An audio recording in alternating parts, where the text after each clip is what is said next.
where we do have Travis's body of work in our collection. So one of the treats for you tonight is to look at the tables after the talk to many of the plans and the work that Travis has done, and he's going to talk about these things as well. If you don't know me, I'm Deborah Smith. I'm the Executive Director here at Jones Memorial Library. Welcome, and welcome back. Good to see you after a long winter and lots of snow. So nice to have lovely weather outside, and we appreciate you being here with us tonight. We will be having 3 lectures in the spring. So tonight we're here with Travis McDonald. And then in April, on April 8th, we have Ted Delaney speaking about the history of women's suffrage in Lynchburg.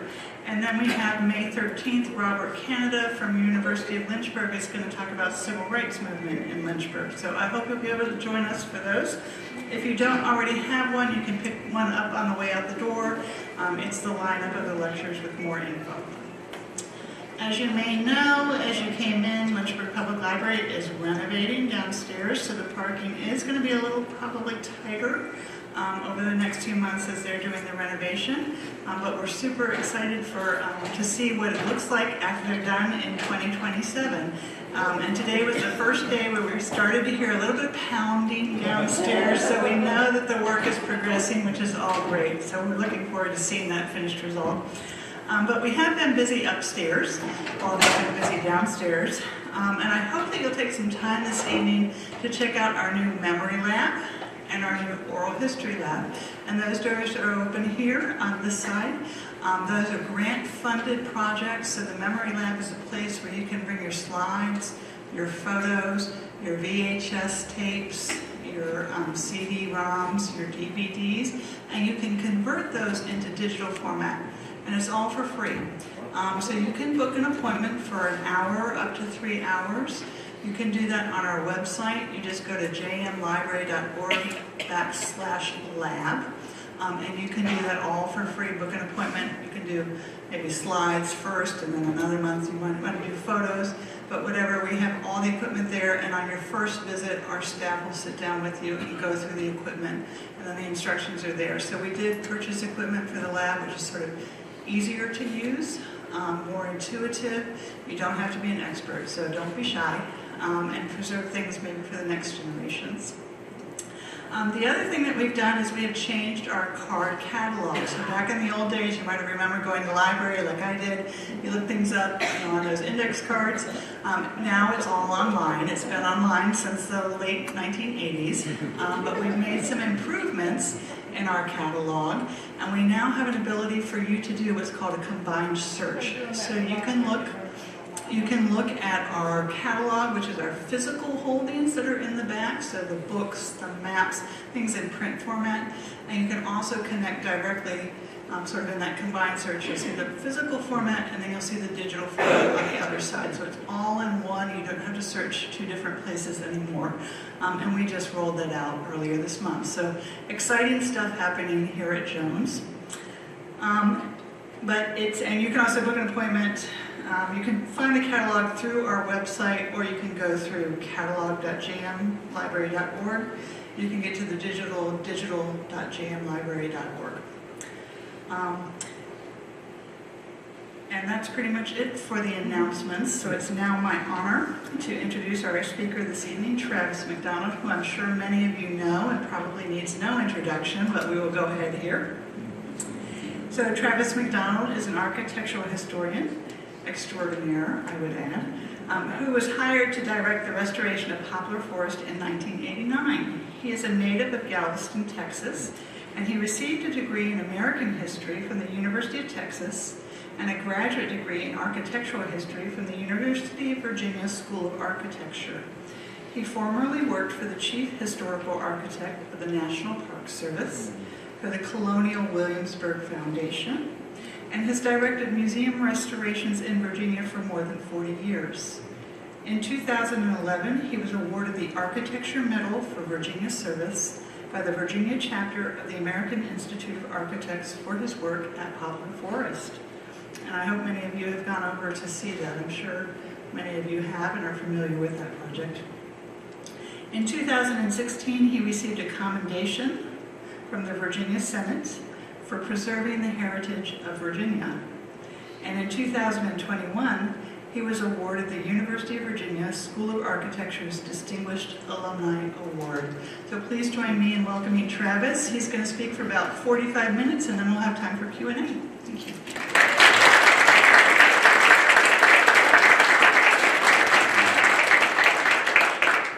Thank you, Deb. Can everybody hear me?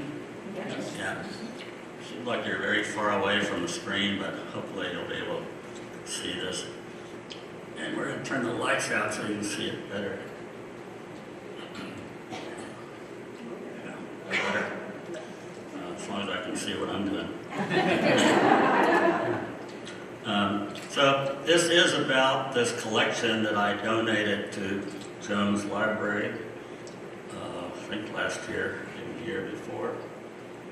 And if you don't get Lynch's Ferry magazine, I wrote 2 articles last year that describes, very briefly, this collection that I gave to the library here. And Deb has kindly put PDFs of these 2 articles on the Jones Library website somewhere that you can find if you haven't seen these and want to read more about it.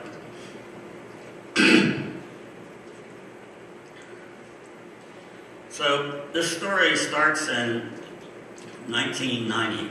So I came to Poplar Forest in 1989. In 1990, the house looked pretty much like this. We got a grant from the Getty Institute for some conservation work. And part of that grant required that we do a training program. And so I, kind of thought about what kind of training program. And so I created what we called a restoration field school. And so in 1990, we selected some people from various places. And at that time, we were still kind of taking Poplar Forest apart, so it was very exciting for these people. And it was such a success that I did it the next year, and the next year, and the next year. So it ended up to be 30 years of doing this program. And it was a very intensive 2-week program. And as a teacher, I had the privilege of hand-picking 10 people every year.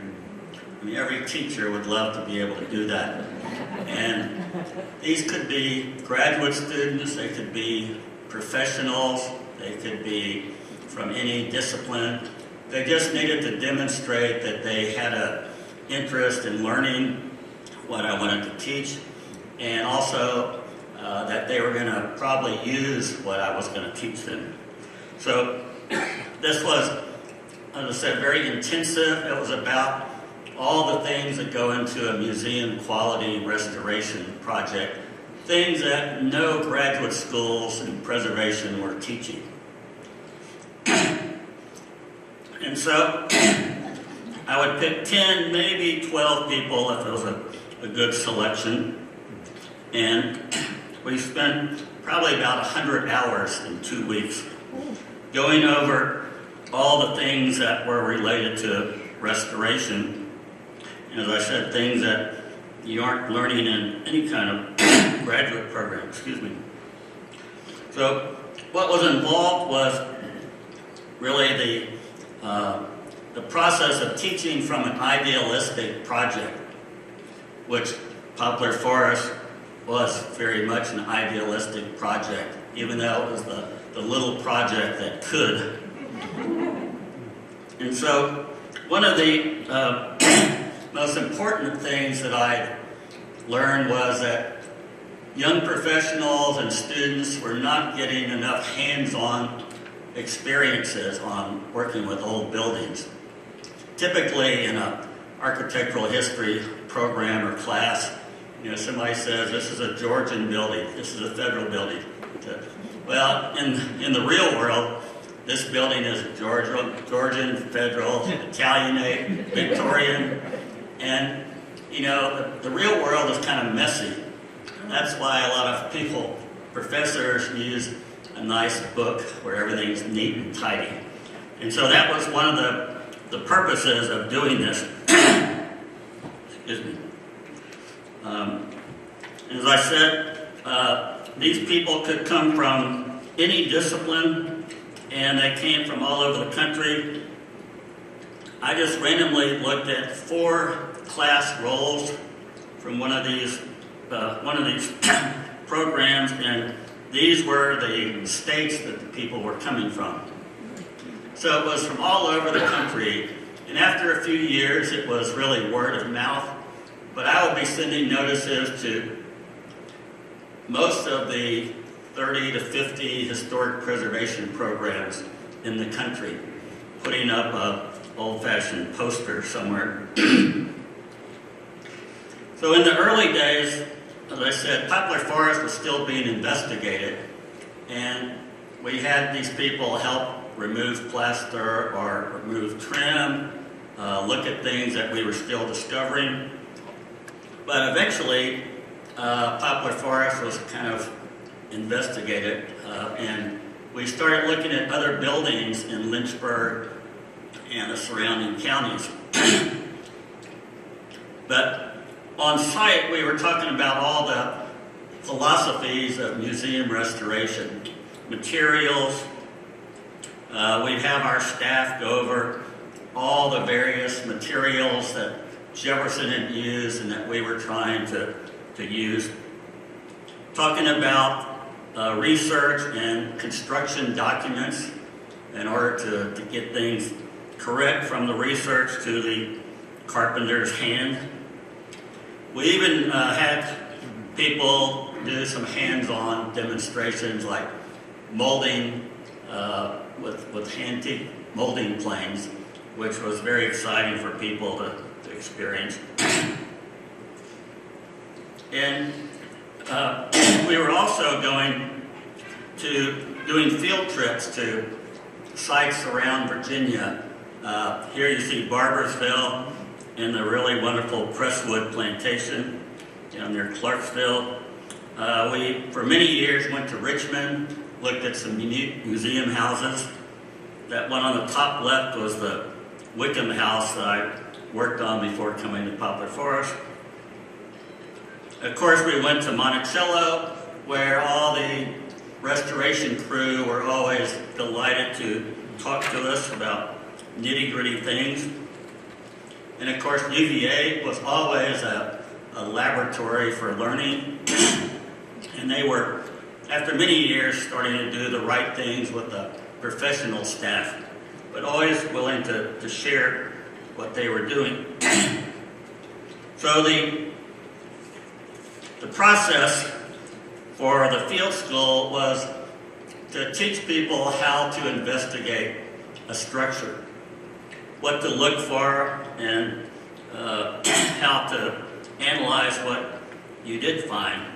And sometimes this was in a big picture way. Sometimes it was looking at a scratch of the molding to see the paint layers.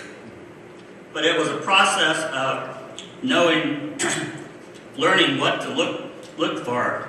And almost all of these people had never done anything like this. So it was a new experience. And for most of this project, we would only spend one day at a house. If you have 10 people, you obviously have to organize this little army, what to do, how to do it. And what they were doing was recording everything about a structure. Every inch, every surface, every element, and describing it, measuring it. And so various teams would take a room or a wall of the house, and I would go around instructing them what to record and how to record it. And then, excuse me, just a second.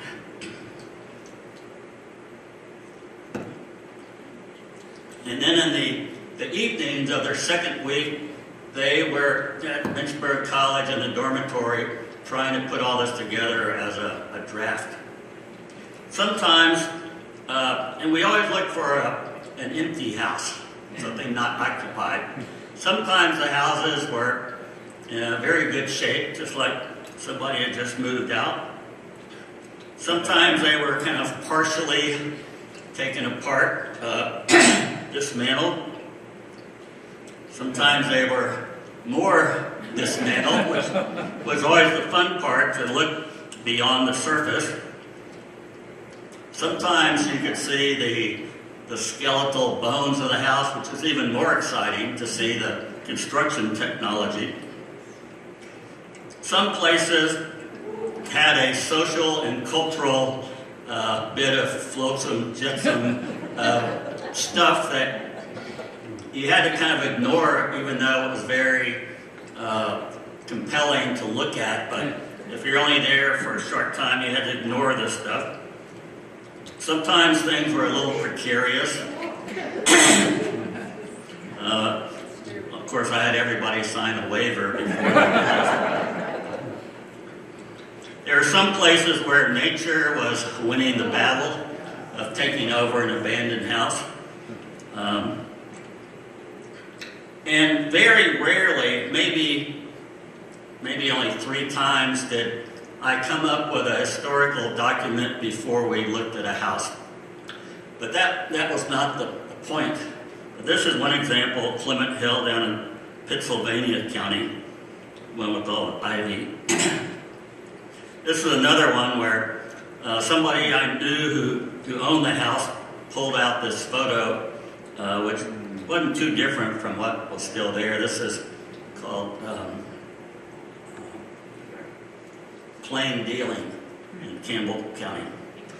But the point was to look at a structure with no historical information, no photos, no documents, no letters, no history.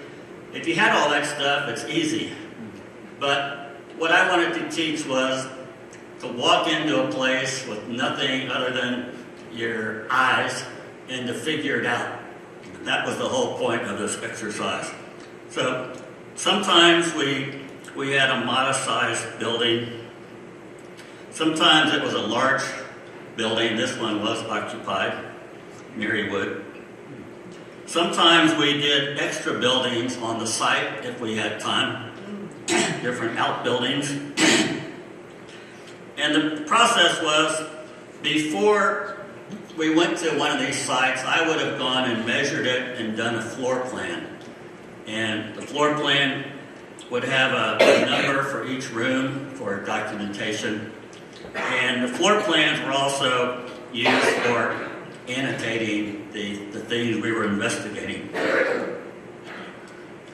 So, as I said, I was getting people to describe every single thing in a building.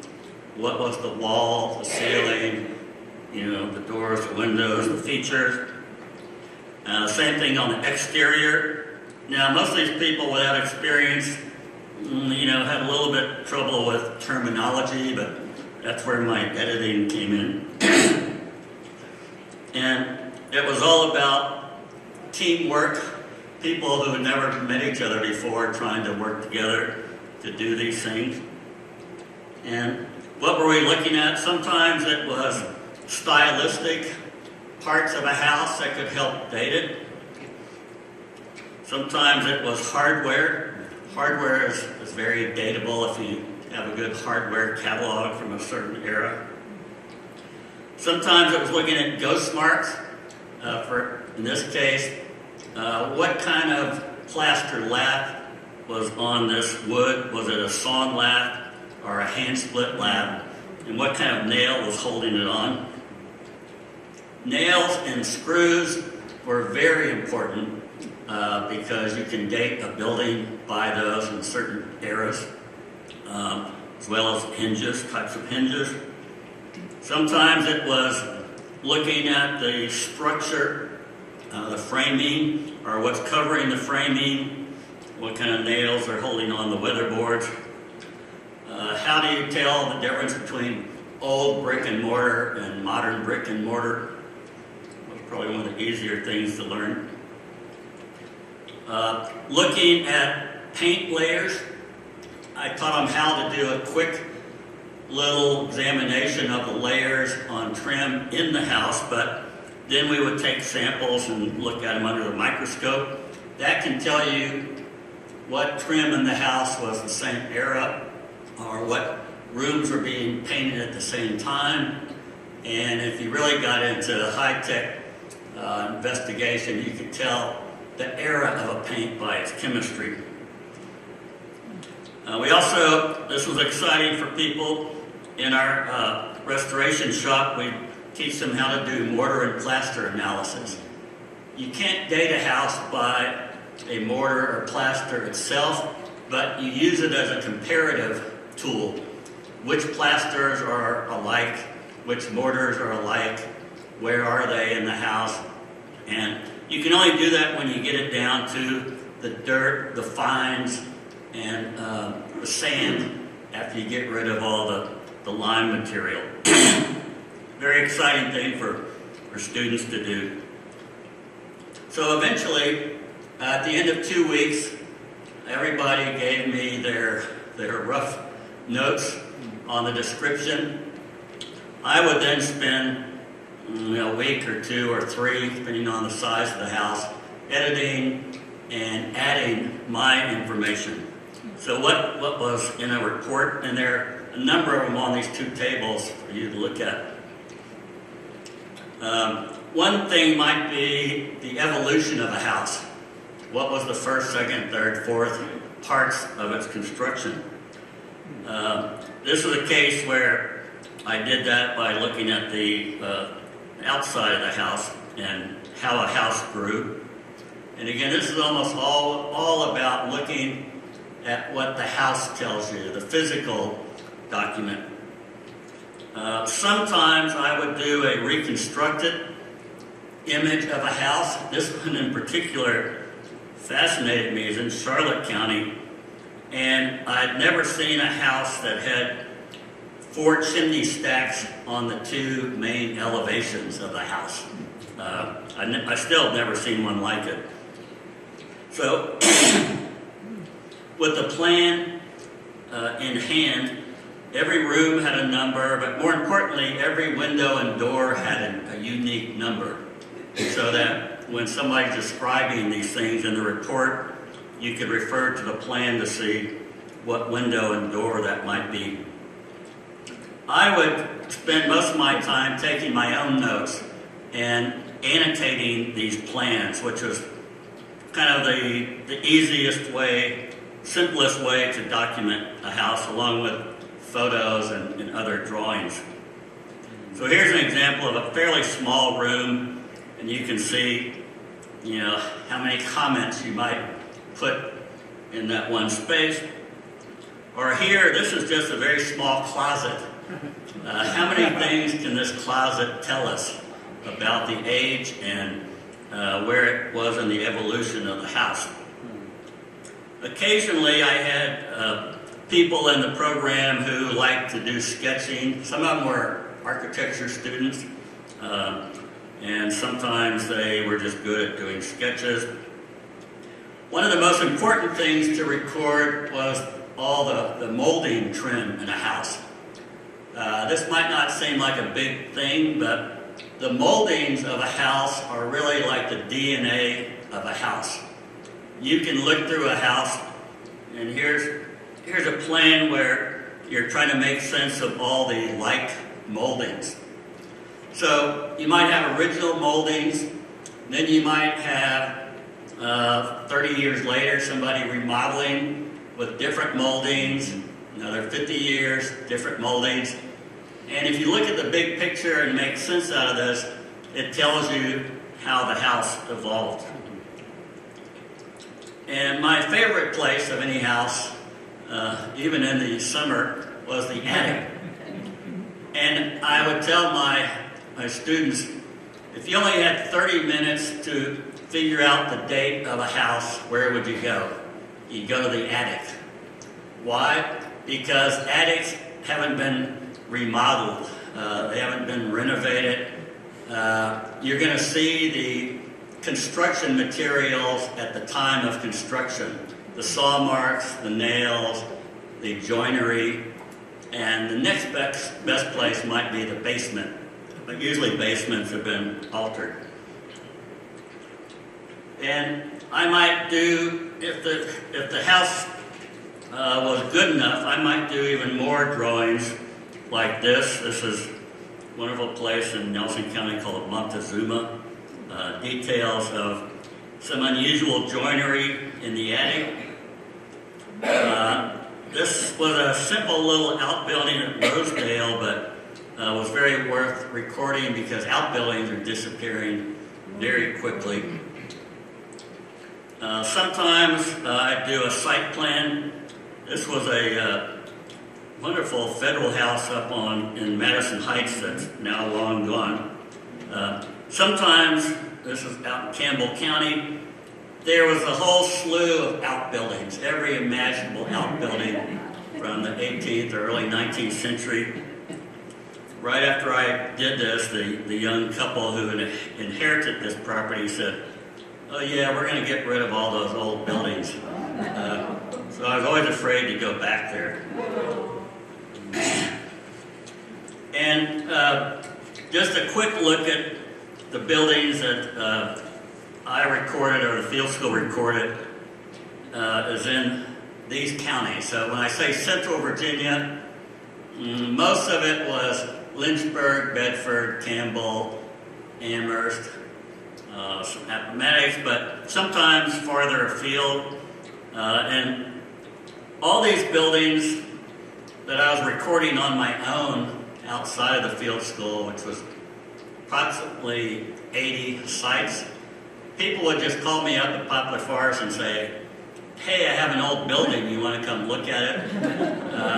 Well, I knew from experience, old might mean 1800 or it might mean 1900. People don't know old from old. And so I'd always say, yes, I'd like to see it. And sometimes, if it was good enough, I'd say, "Can I come back and record your house?" I also learned that when you told people you wanted to record their house, it was a really kind of a scary reaction. They thought, I don't know what they thought, but some people said, "Oh no," like you were going to take control of their place. And I had to explain, no, this is just for the record. These places are disappearing. Maybe nobody comes and looks at this stuff at the Jones Library for 100 years, but if they do, it's here. So anyway, sometimes it was a hard sell. So I'm going to run through just some of the places we did with the field school. And these are in various counties, various types of places. Some large, some small, rural, urban. Sometimes they were outbuildings, slave quarter buildings. Some of them were more substantial, and just one of those in that picture was occupied. Sometimes they were agricultural buildings, which are sometimes more important to record than the big fancy house because the ag buildings are disappearing quickly. This is one kind of sad, happy story. This is Tusculum up in Amherst County. It was owned by a very well-known historical figure, Eliza Fletcher. It's 18th century, from the 1700s. His daughter was the one who founded Sweetbriar College. He was mayor at Lynchburg one time. And somebody who bought this property wanted to build a modern house on the exact same site as the old house. The old house was very intact. You can see from the plan, it even had an early 19th century addition. And eventually they started taking it apart, but by then I had gone to the president of Sweetbriar and convinced her that they needed to save this house. What did save mean? It meant somebody taking it apart piece by piece and numbering the pieces. And at one point they were going to put it back together. They even created something called the Tusculum Institute. It was going to be a learning lab on Sweetbriar's campus, but the stuff sat in a barn, dairy barn, for long time. And finally, somebody I know said, you know, if you're not going to do anything with it, I'll take those parts, put them back together, and live in it, which he did. But that's a case that was, you know, more than a couple of times I came upon somebody who wanted a new house right where the old house was, because the people who built the old house built it on the best prospect, and somebody else wanted that prospect. Two of the last projects we did with the field school, and I stopped doing this during COVID 2020. One was the Callaway store there on Pierce Street. It's still being worked on as a project. And the other is the 1857 slave quarter building at Poplar Forest that's currently undergoing conservation and restoration. So with the slave quarter building, we kind of came full circle working on a Poplar Forest project. So I'm going to show you now some projects I recorded, not with the field school, but on my own or with friends I could rope into helping me. Some of these you'll recognize. These are Lynchburg buildings, Warwick House and Spencer House. A little carriage building on Daniels Hill that was going to be torn down. I said, there aren't many carriage houses left, why don't you keep it? And then the other is Lynch's brick house, built a house that is always under threat. So sometimes if I had a day to spend at a house somewhere, like this log house, I would do field notes, thinking I'd probably never come back there and it wouldn't be there if I even came back. Sometimes I spent a little bit more time. This was the McConville cabin that is not there anymore. You'll recognize some of these Lynchburg places. Sometimes they were not threatened. Sometimes they were dollar houses that the city used to do. Sometimes they're out in the counties. This is probably Bedford, Pennsylvania, Chatham, and maybe Charlotte. Sometimes these were, as I said, agricultural buildings. For a while I had a friend who was a docent at Poplar Forest who was from Campbell County. And Al Chambers and I would go out with her to Campbell County. And she would get us into places that we couldn't get into on our own because we were outsiders. But when she gave us a list of what to look at on any day, I would kind of work it as a triage. I'd say, let's go to the places that you think are already falling down. Let's go to the places that we're probably not going to be here next year. If the house is being lived in and cared for, let's move it down the list. And almost every one of these places we went to, including houses from the 1700s, were houses you couldn't see from the road.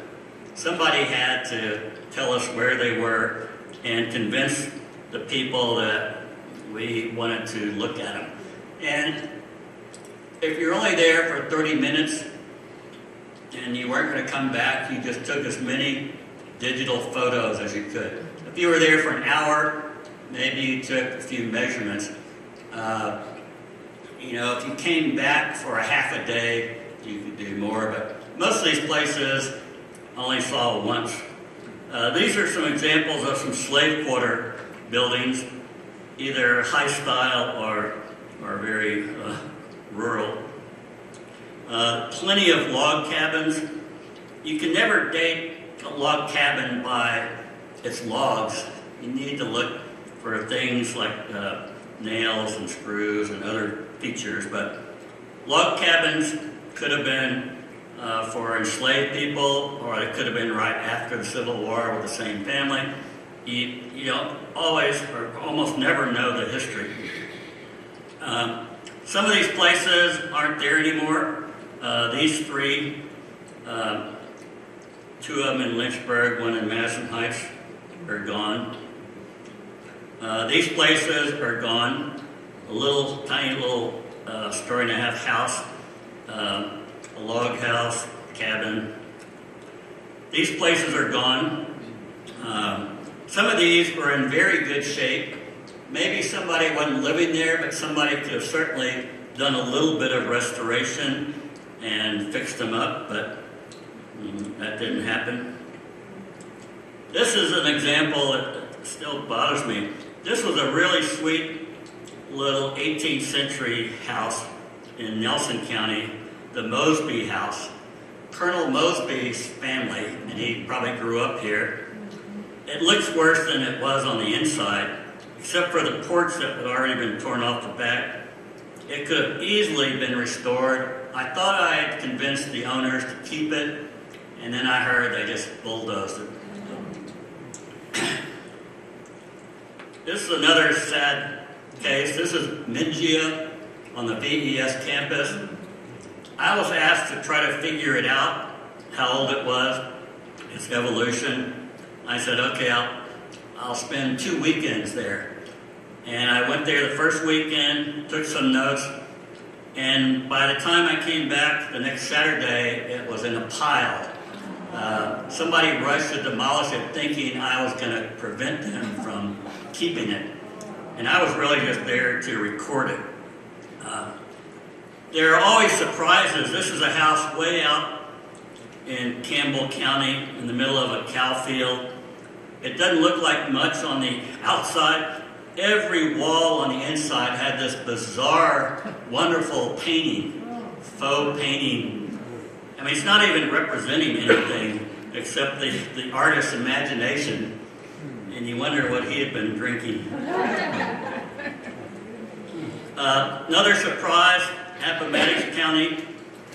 This is Booker's Mill, and you had to bushwhack to get back to it. It had all the stuff in it for its 19th century milling processes. What was going to happen to this? It was just slowly going to fall apart and be on the ground. There were things either on the ground or quickly getting there. My friend Charlie Pearson here, who's a retired archaeologist, would turn me on to some of these in Appomattox County. And I always kid Charlie, he likes the things in the ground rather than the things above the ground. But these were still worth recording. This was the flood house in Appomattox County that Jefferson and his granddaughter stayed in on one of their trips to Poplar Forest.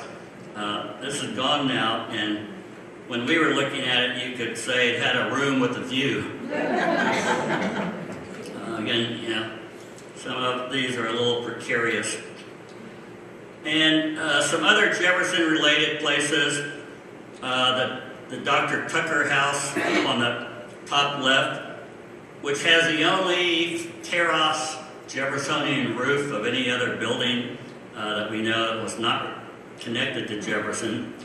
Barbersville, the great ruin of the house Jefferson designed for Governor Barber. And then Farmington Country Club that had a really intact attic space, mostly intact basement space, and then the slave quarter wing. And Jefferson designed part of Farmington for his friend. So anyway, that's a quick romp through all these places, and as I said, what I gave to the library here was more than 100 sets of recorded places. It might have drawings like you'll see on these tables. It might have reports. It might have 35mm slides. It might have sketches.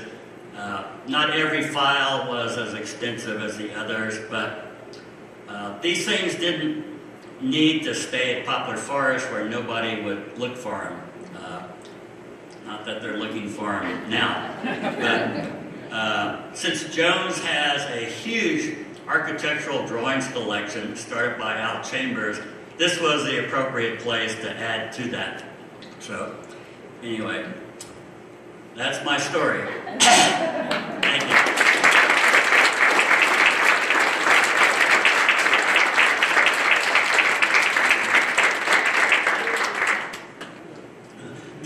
these drawings and some of the field school reports. They're filled with different things inside. Excuse me. Jim, you have a question? Yeah. Oh.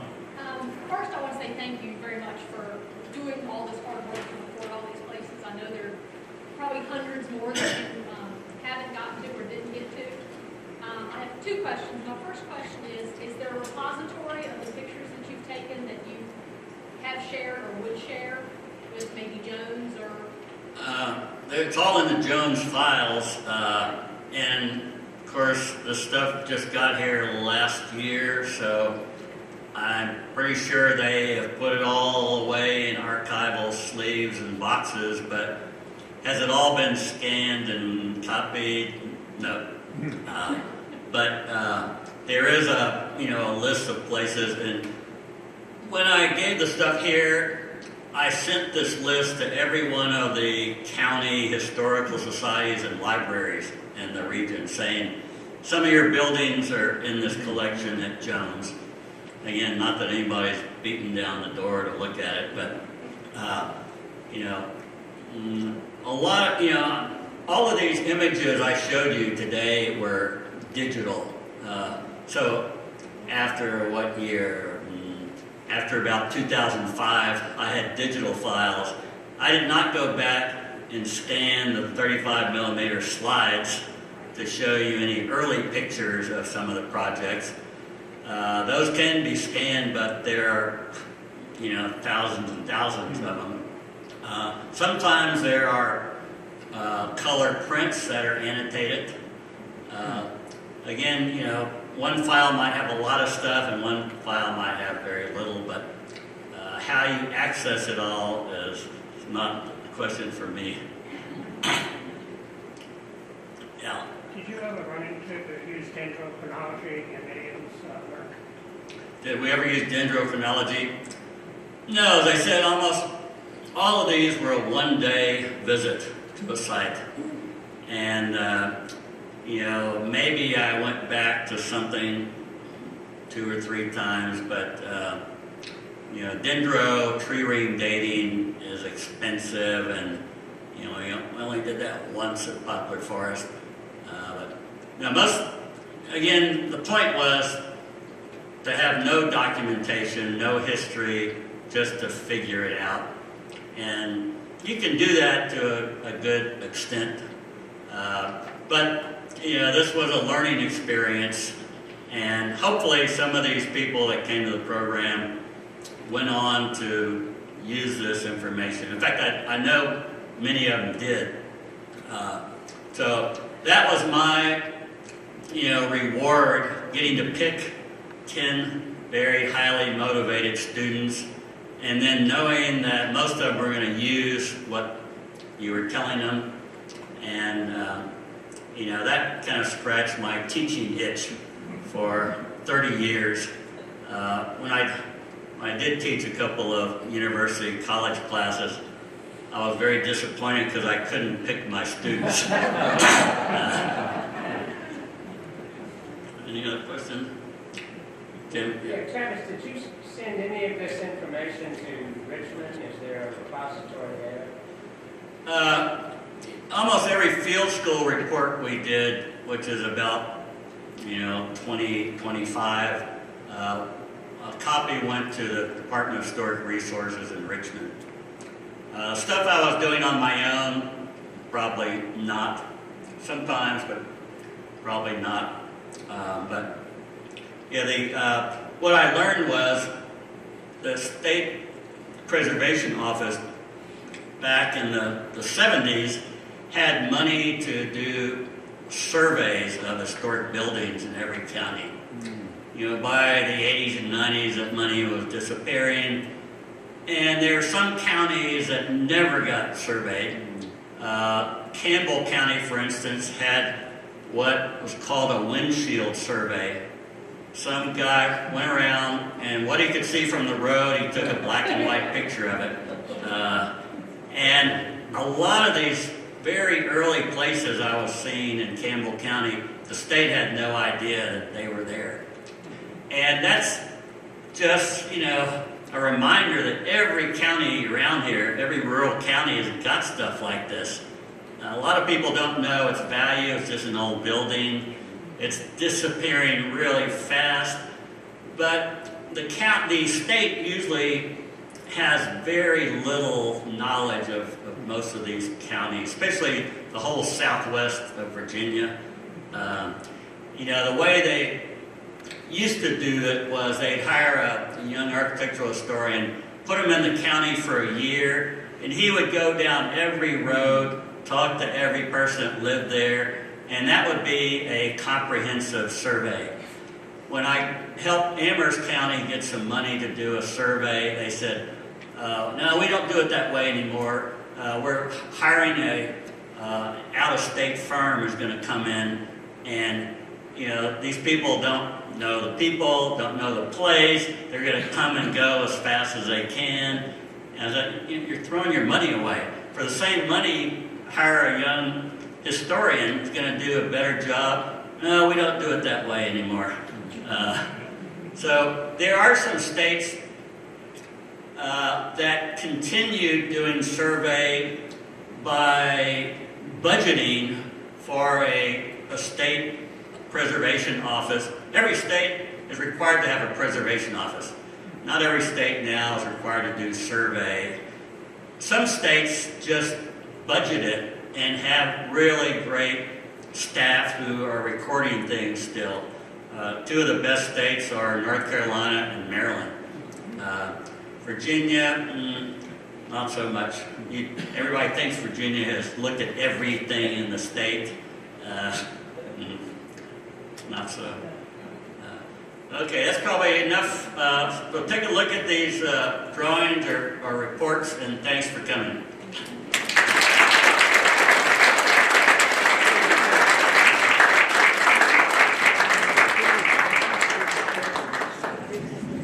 Thank you so much, Travis. And just a reminder, we had, Travis's collection here is a wonderful gift. And so if you have things in your attic or in your home where you're thinking it's part of Lynchburg's story and you're thinking about the next chapter for those items, please think about Jones Memorial Library. And one thing I'm going to do, you'll have time to talk with Travis sort of individually and to look at the plans and so forth, but I'm actually going to pull up on the screen there how to find the digitized photographs. So if you just watch the screen, I'll show you how to navigate to that, because we have hundreds of things online already. Most of it is in the back in physical format, but a lot of it that Travis had done in digital format is online. So stick around for that. Thank you.